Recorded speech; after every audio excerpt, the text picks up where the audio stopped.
Good morning, dear students. My name is Pawan Kumar Sharma. I am the faculty of Electrical Engineering Department in Sri Digambar Institute of Technology, Dausa. आज हम electrical machine के lecture number 28 के बारे में discuss करने जा रहे हैं, जिसमें हमारा टॉपिक है वो डायरेक्टली रिलेटेड है transient movement and energy stored in magnetic field. पिछले लेक्चर में हमने स्लो मूवमेंट और इंस्टेंटेनियस मूवमेंट के बारे में डिस्कस किया था।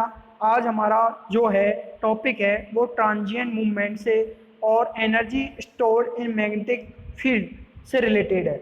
Late us start with my topic transient movement. The armature movement will neither be too slow nor too fast. Armature का मूवमेंट ना तो स्लो होगा और ना ही ज़्यादा फास्ट होगा, but will be somewhere in between the to extreme limits. लेकिन यह दो एक्सट्रीम लिमिट्स में कहीं पर होगा, मतलब दो एक्सट्रीम लिमिट्स के बीच में कहीं पर होगा। डिस्कस अबव, जिसे हम डिस्कस करेंगे। Initially the armature movement is slow. Initially जो सबसे पहले जो आर्मेचर का मूवमेंट है वो क्या होता है, स्लो होता है। And as it is nearing the close position, जैसा कि यह जो होता है वो कहाँ, क्लोज पोजीशन के पास में होता है। It's movement become fast. ये जैसे ही क्लोज पोजीशन के पास में पहुंचता है तो इसका जो मूवमेंट है वो क्या हो जाता है, फास्ट हो जाता है। Psi I locus will therefore be A C dash C. इसलिए शाई आई लोकस है वो क्या आएगा, A C dash C, as illustrated in figure, जैसा कि फिगर में दर्शाया है। The operating point A reaches C dash. Operating point A C dash पर पहुंचता है during the time armature moves from open to close position. Armature जब मेरा ओपन से क्लोज पोजीशन की तरफ मूव करता है तो उस दौरान since the final operating point has to be C, तो उस टाइम पे जो फाइनल ऑपरेटिंग पॉइंट है वो क्या मिलता है, सी मिलता है।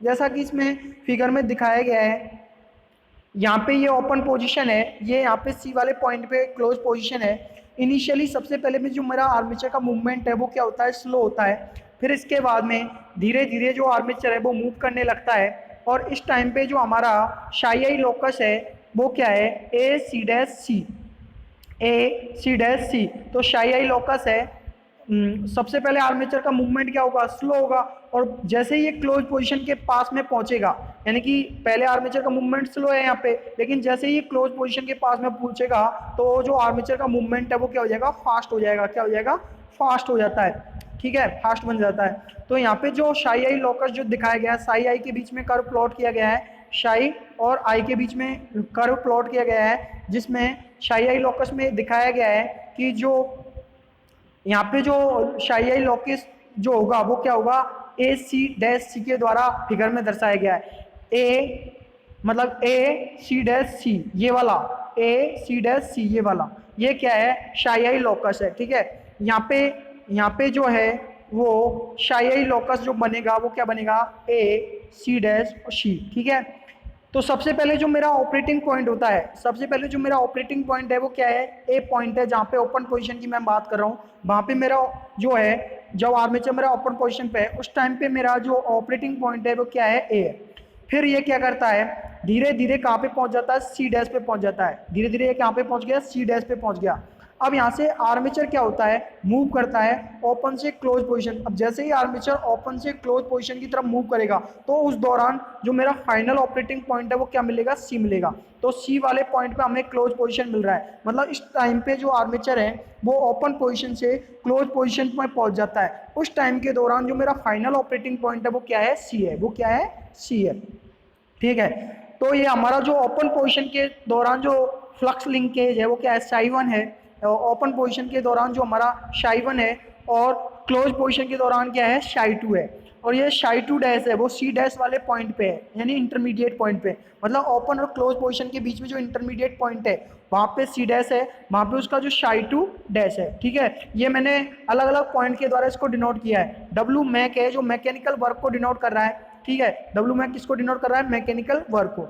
This is the psi I locus flux linkage current locus during movement of armature, यानी फ्लक्स लिंकेज हो रहा है और करंट का जो लोकस है ड्यूरिंग मूवमेंट ऑफ आर्मेचर, जैसे जैसे आर्मेचर मूवमेंट कर रहा है ओपन से क्लोज की तरफ, तो उस दौरान जो मेरा फ्लक्स लिंकेज करंट लोकस दिखाया गया है, जो शाई है वो फ्लक्स लिंकेज को डिनोट कर रहा है, I is the current.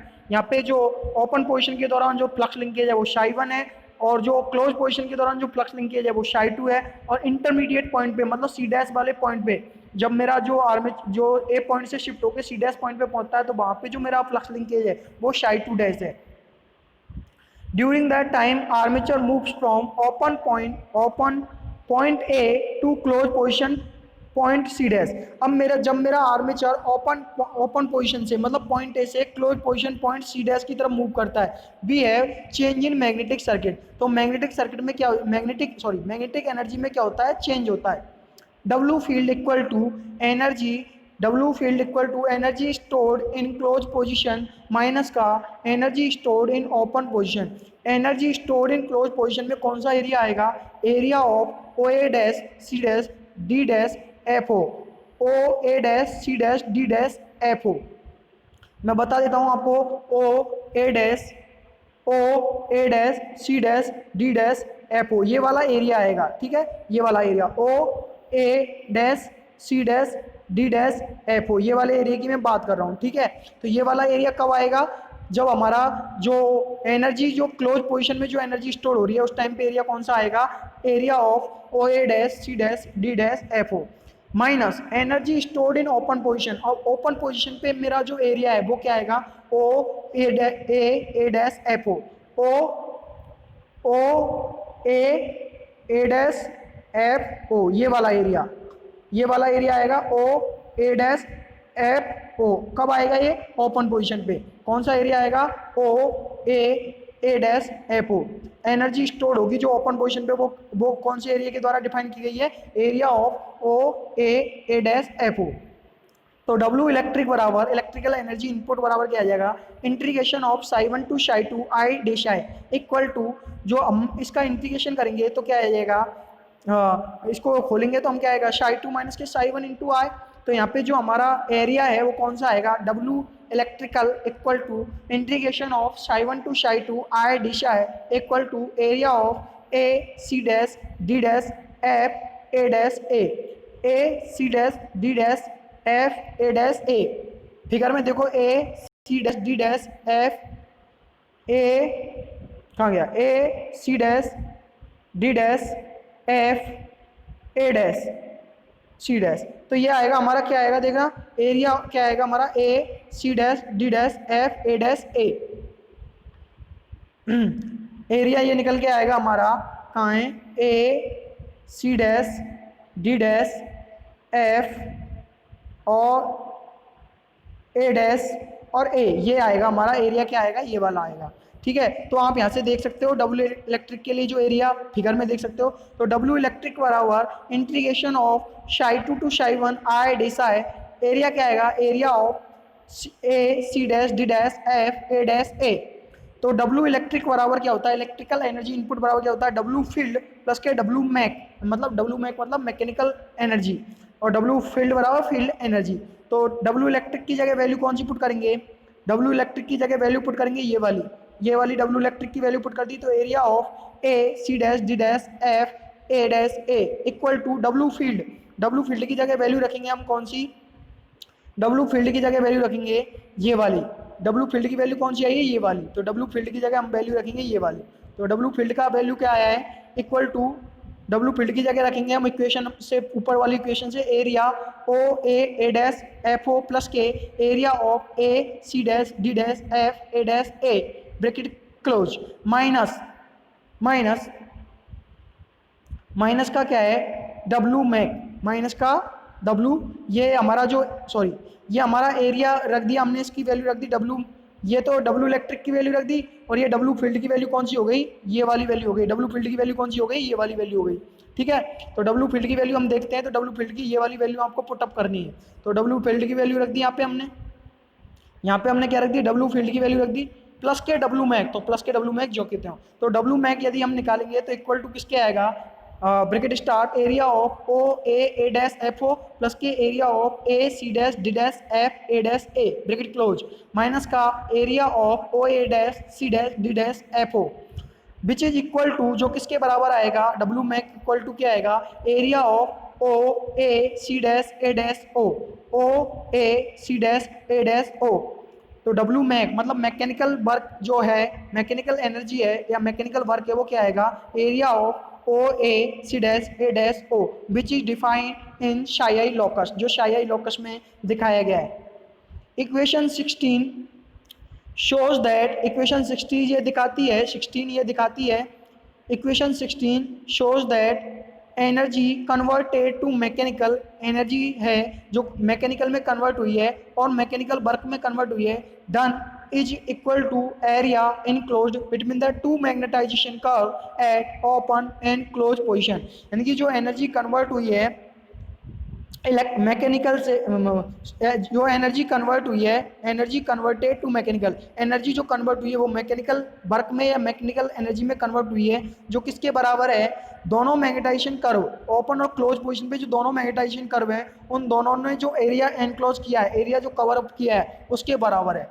And psi locus during the transient movement of armature, और आर्मेचर के ट्रांजिएंट मूवमेंट के दौरान जो शाई लॉकस आ रहा है उसके बराबर है मैकेनिकल एनर्जी, ठीक है, या मैकेनिकल वर्क। अब अगला टॉपिक है energy stored in the magnetic field. Energy can be stored और retrieved from a magnetic system by means of an exciting coil connected to an electric source. Energy can be stored or retrieved from a magnetic system. Energy को store कर सकते हैं और retrieve कर सकते हैं magnetic system से by means of an exciting coil connected to an electric source. एक इलेक्ट्रिक सोर्स से जब एक एक्साइटिंग कोइल को हम कनेक्ट करते हैं, consider for example the magnetic system of an attracted armature relay of figure 2.9। यहाँ पे हम एक मैग्नेटिक सिस्टम कंसिडर कर रहे हैं, एक अट्रैक्टेड आर्मेचर रिले का मैग्नेटिक सिस्टम कंसिडर कर रहे हैं।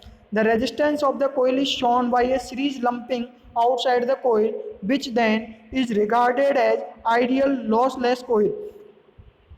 जो कोयल का रेजिस्टेंस है उसको शोन किया, दिखाया गया है by a series lumping outside the coil, यानी कोयल के आउटसाइड में सीरीज लंपिंग के द्वारा से डिनोट किया गया है, which then is regarded as ideal lossless coil. इसका मतलब ये लिया है कि ये जो कोयल है वो लॉसलेस कोयल है, आइडियल कोयल है। The coil current causes magnetic flux to be established in the magnetic circuit. Coil में जब करंट फ्लो होता है तो उसकी वजह से मैग्नेटिक फ्लक्स है मैग्नेटिक सर्किट में एस्टेब्लिश होता है। It is assume that all the flux phi is confined to the iron core, यानी कि जो पूरा फ्लक्स है वो फाई वो क्या है, आयरन कोर को कन्फाइन है पूरा flux, and therefore links all the N turns creating the coil flux linkage of. इसलिए जो ये therefore links all the N turns, इसलिए ये जो फ्लक्स है वो सारे एंड टर्न्स के साथ क्या करता है, लिंक करता है, creating the coil flux linkage, जिससे कोयल में ये फ्लक्स लिंकेज क्रिएट करता है, कोयल में क्या करता है, फ्लक्स लिंकेज क्रिएट करता है। Lambda equal to N pi, where lambda equal to n pi, lambda is the flux linkage, n is the number of turns, phi is the flux. This is the equation number 17। यहाँ पे attracted armature relay दिखाया गया है जिसमें जो सबसे पहले हमने वोल्टेज सोर्स है वो सप्लाई दी है, आर यहाँ पे रेजिस्टेंस है, इसकी वजह से जो वोल्टेज सोर्स हमने अप्लाई किया है कनेक्ट, जो एक सोर्स कनेक्ट किया है उसकी वजह से इसमें जो करंट आए है वो फ्लो हो रहा है। जब करंट फ्लो हो रहा है तो इसकी वजह से क्या होता है, फ्लक्स सेटअप होता है कोयल में, कोर में क्या होता है, मैग्नेटिक फ्लक्स सेटअप होता है, और जो मैग्नेटिक फ्लक्स है वो आयरन कोर में कन्फाइन होता है, और जो ये लिंक होता है वो सारे एन टर्न्स के साथ लिंक होता है, जो कोयल में क्या करता है, फ्लक्स लिंकेज क्रिएट करता है, जो फ्लक्स लिंकेज की वैल्यू है lambda equal to N pi. This is the equation number 17।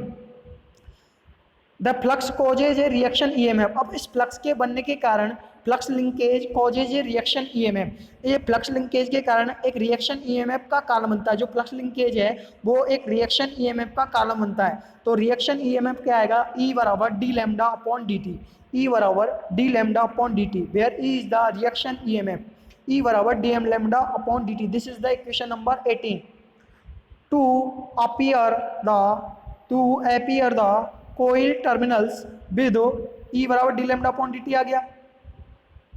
To appear the coil terminals with polarity as per Lenz law, यानी कि to appear the coil terminals with polarity, यानी कोयल को terminals को polarity के साथ हम appear करते हैं एज पर लेंज लॉ के नियम के साथ। Shown in figure the associated circuit equation is B बराबर आई आर प्लस के आई आर प्लस के ई। यहाँ पे वोल्टेज जो आएगा वो क्या आएगा, बी बराबर आई आर इन रेजिस्टेंस के सापेक्ष ड्रॉप हो रहा है प्लस के ई, तो आई बी बराबर आई आर प्लस के E. E is the reaction EMF. E क्या है, जो हमारा ई है वो क्या है, रिएक्शन ईएमएफ है। तो बी बराबर आई आर प्लस के ई। तो ई की जगह वैल्यू पुटअप करेंगे तो D lambda upon D T. ये वाला इक्वेशन कहाँ से आया, बी बराबर आई आर प्लस के ई। आपको केवीएल लगाना है, सर्किट में क्या लगाना है, केवीएल। तो बी बराबर आई आर प्लस के ई आ जाएगा, आई आर प्लस के ई की जगह वैल्यू रखेंगे इक्वेशन नंबर 18 से D lambda upon D T. This is the equation number 19। The electric energy input into ideal coil due to flow of current I in time dt is, यानी electrical energy input ideal coil में जो electrical energy input है due to the flow of current I in time dt, यानी time dt में जो current I flow हो रहा है आइडियल कोयल में, उसके कारण जो इलेक्ट्रिकल एनर्जी इनपुट है वो क्या होगा, D W electric equal to E I D T. This is the equation number 20। Assuming for the time being that the armature is held at fixed at position x, हम ये assume कर रहे हैं for the time, उस time के लिए assume कर रहे हैं being that the armature is held at fixed at position x, मतलब आर्मेचर को हमने क्या रखा है, फिक्स रखा है। कौन सी पोजीशन पर, एक्स पोजीशन पर, जैसा कि फिगर में भी दर्शाया गया है। यहाँ पे जो आर्मेचर है इसको फिक्स रखा है, पोजीशन जो इसकी है वो क्या है, एक्स पोजीशन पे। इसको हमने क्या कर दिया, आर्मेचर को फिक्स कर दिया, आर्मेचर को क्या कर दिया, फिक्स कर दिया। ठीक है, तो हमने आर्मेचर को क्या किया है, एक्स पोजीशन पे हमने क्या कर दिया है, फिक्स कर दिया है। Armature is held at fixed at position x, all the input energy is stored in magnetic field. तो सारी जो इनपुट एनर्जी है वो मैग्नेटिक फील्ड में स्टोर होती है। थस डी डब्ल्यू इलेक्ट्रिक बराबर क्या आएगा, ई आई डी टी बराबर किसके आएगा, डी डब्ल्यू फील्ड। क्योंकि जो सारी इनपुट एनर्जी है, मतलब input energy electrical energy input है वो स्टोर होती है मैग्नेटिक फील्ड में स्टोर होती है। तो डी डब्ल्यू इलेक्ट्रिक बराबर क्या आएगा, ई आई डी टी, जो किसके बराबर है, मैग्नेटिक फील्ड की एनर्जी के बराबर है, मैग्नेटिक फील्ड एनर्जी स्टोर के बराबर है। तो D W electric equal to E I D T equal to D W F. This is the equation number 21 where dwf is the change in field energy, जहाँ पर जो dwf है वो field energy में जो चेंज हो रहा है टाइम dt के सापेक्ष जो फील्ड एनर्जी में चेंज हो रहा है उसको रिप्रेजेंट कर रहा है। When the expression for E in equation number 21 is substituted in equation number 20, यदि इक्वेशन नंबर जो 21 में जो E के लिए इक्वेशन आई है, एक्सप्रेशन आई है, उसको इक्वेशन नंबर 20 में सब्स्टिट्यूट करते हैं तो इक्वेशन क्या प्राप्त करते हैं, बी है, हम प्राप्त करते हैं डी डब्ल्यू ई बराबर I D lambda, I d lambda equal to f df equal to dwf. This is the equation number 22 where f equal to, यहाँ पे जो f है वो क्या है, ni is the magnetomotive force mmf. The relationship I lambda और f lambda is a function of one corresponding to magnetic circuits, यानी कि जो रिलेशनशिप है आई और लैम्डा के बीच में और एफ और लैम्डा के बीच में is a function of one corresponding to the magnetic circuit. यह मैग्नेटिक सर्किट्स के सापेक्ष ही फंक्शन है आई लैम्डा और एफ लैम्डा पैरामीटर्स के रूप में। Which is general in non linear, जो जनरली नॉन लीनियर होता है, and is also called history dependent, that is it exhibits hysteresis, यानी कि ये क्या दिखाता है, हिस्टेरेसिस लॉस दिखाता है। The energy absorbed by the field, यह हिस्टेरेसिस दिखाता है, क्या दिखाता है, हिस्टेरेसिस लॉस नहीं, सॉरी, हिस्टेरेसिस एक्सिबिट करता है। The energy absorbed by the field और for finite change in flux linkage for flux is obtained from equation number 22। तो जो एनर्जी में चेंज आ रहा है, फील्ड एनर्जी में जो चेंज आ रहा है, del W F, delta W F equal to integration of lambda 1 to lambda 2 I lambda D lambda equal to integration of phi 1 to phi 2 F phi D phi. ये force की term में है, magnetomotive force की term में, ये current की term में है ना, ये एफ और फाई की टर्म में, ये आई और लैम्डा की टर्म में, लैम्डा और आई की टर्म में। ये वाली जो इक्वेशन है वो आई लैम्डा की टर्म में है। एक बार मैं आपको बता देता हूँ, ये वाली जो इक्वेशन है आई लैम्डा की टर्म में है, ये वाली जो इक्वेशन है एफ और फाई यानी फोर्स और फ्लक्स की टर्म में, एमएमएफ और फाई की टर्म में। ठीक है, as the flux in magnetic circuit undergoes a cycle phi 1 phi 2 phi 1, जैसे ही फ्लक्स है मैग्नेटिक सर्किट में वो एक साइकिल में जाता है, पहले फाई 1 की तरफ जाएगा, फिर फाई 2, फिर दोबारा से फाई 1 पे आएगा, एक साइकिल में जाता है। And irrecoverable loss in energy, तो एनर्जी में लॉस होता है, takes place due to the hysteresis and eddy current in the iron. अब एनर्जी में लॉस होता है जब ये जो जो फ्लक्स है वो एक साइकिल की में जाता है, पहले φ1 फिर φ2 फिर φ1, इस तरीके से फ्लक्स मैग्नेटिक सर्किट में जाता है एक साइकिल में, तो उसकी वजह से एनर्जी में लॉस होता है due to the hysteresis and eddy current in iron. Iron में हिस्टेरेसिस और एडी करंट लॉस होता है due to hysteresis and eddy current in the iron, यानी आयरन में हिस्टेरेसिस और एडी करंट के दौरान लॉस पाया जाता है, एनर्जी में लॉस होता है जब ये साइकिल में मूव करता है जो फ्लक्स है।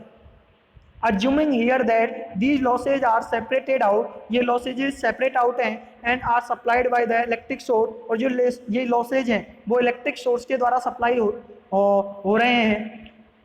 This assumption renders the ideal coil and the magnetic circuit as a conservative system with energy interchange between themselves so that the net energy is conserved।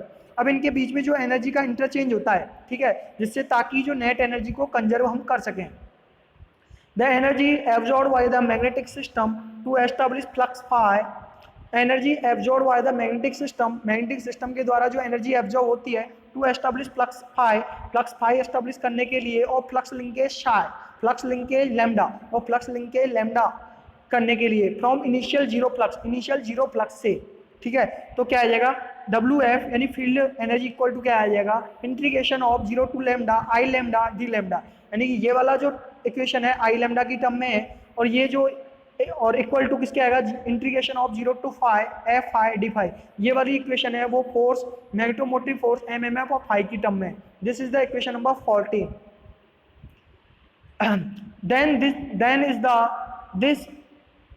Then this is the energy of magnetic field with given mechanical configuration when its state corresponding to flux phi और flux linkage psi।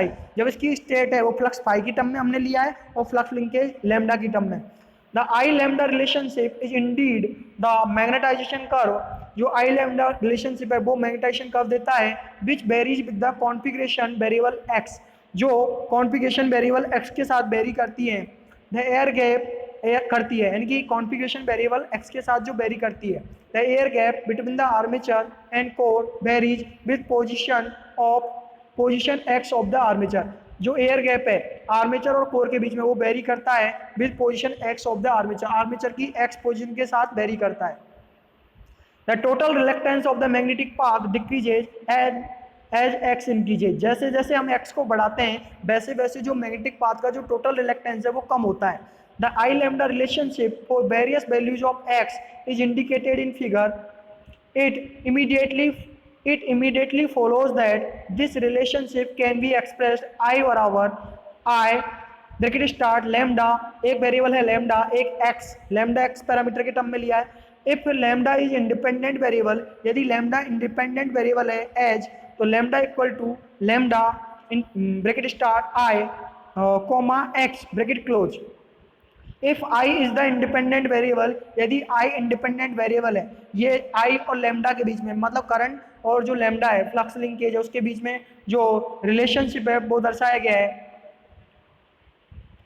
यहाँ पे यदि हम I बढ़ाते हैं तो हमारा जो लैम्डा की वैल्यू है वो बढ़ती है, फिर और I बढ़ाते हैं तो भी बढ़ता है, फिर एक ऐसा कंडीशन आता है जहाँ पे हम I की वैल्यू कितनी भी बढ़ा लें जो लैम्डा है वो लगभग कांस्टेंट रहता है, ठीक है, क्या रहता है, कांस्टेंट रहता है। तो ये I और लैम्डा के बीच में रिलेशनशिप दिखाया गया है, जिसमें जो I लैम्डा रिलेशनशिप दिखाया गया है x की अलग अलग वैल्यूज के लिए, ठीक है।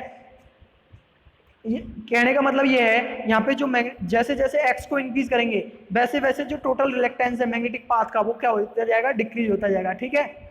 Therefore, the field energy equation number 224 is in general a function of two variables। इसलिए जो इक्वेशन नंबर 24 है फील्ड एनर्जी की, वो क्या है, दो वेरिएबल्स का फंक्शन है। That is W field equal to, यानी field energy equal to W field bracket star lambda comma x bracket close, this is the equation number 25। और W field equal to W field I bracket star I comma x bracket close, this is the equation number 26। According to equation number 25 and 26, field energy is determined by instantaneous values of system states lambda x and Ix। मतलब जो equation number 25 और 26 है field energy की, उसको हम determine करते हैं system states की इंस्टेंटेनियस वैल्यूज के द्वारा। वो कौन कौन सी है, लैम्डा x और Ix के द्वारा। And it is independent of path followed by these states, और यह इन स्टेट्स के द्वारा जो पाथ फॉलो किया जा रहा है इसके ऊपर डिपेंड नहीं करती to reach the present values. This means that the field energy at any instant is history dependent. A change in lambda with fixed x causes electric magnetic energy interchange governed by the circuit equation number 25 and equation number 26। यदि lambda में change हो रहा है with fixed x के साथ lambda में change हो रहा है causes electric magnetic energy interchange, तो इससे क्या होगा, इलेक्ट्रिकल और मैग्नेटिक एनर्जी है उसका इंटरचेंज होगा गवर्न्ड बाय द सर्किट, जो सर्किट के द्वारा दिया जाता है, जो इक्वेशन नंबर 25 और 27 में दिखाया है। Similarly, if x is allowed to change with the fixed lambda, यदि if x is allowed to change with fixed lambda, यदि x में जो चेंज हो रहा है वो, यदि हम लैम्डा को तो फिक्स रख रहे हैं और x में यदि चेंज हो रहा है तो energy with interchangeable with the between the magnetic circuits and mechanical system, तो जो एनर्जी का इंटरचेंजेबल होगी, एनर्जी इंटरचेंजेबल होगी वो किसके साथ होगी, मैग्नेटिक सर्किट और मैकेनिकल सिस्टम के बीच में एनर्जी का इंटरचेंज होगा। As per the equation number 25, the field energy is the area between the lambda axis and I lambda curve as shown in figure 2.11. A new term co-energy is now defined as, so W field as, this is defined as the co-energy W field as bracket start I comma x bracket close equal to I lambda minus k WF bracket star lambda comma x bracket close. This is the equation number 27. Where in expression lambda and lambda bracket start I comma x bracket close the independent variables और w f dash, ये दोनों क्या है, w f dash के independent variable हैं, become I and psi, जो I और psi बनाते हैं। The co-energy on figure 2.11 is shown to the complete area of I lambda curve, जो 2.11 फिगर में जो को-एनर्जी दिखाई गई है वो कंप्लीट आई लैम्डा कर्व की जो को-एनर्जी है वो दिखाई गई है। तो W F dash equal to integration of 0 to I lambda di, this is the equation number 28।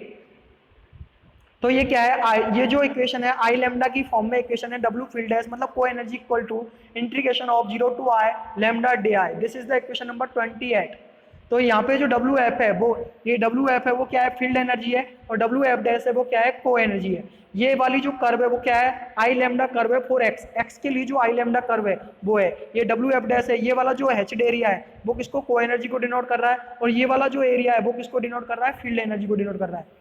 ये वाला जो एचड एरिया है वो क्या है, फील्ड एनर्जी, और ये वाला जो एरिया है वो क्या है, को एनर्जी।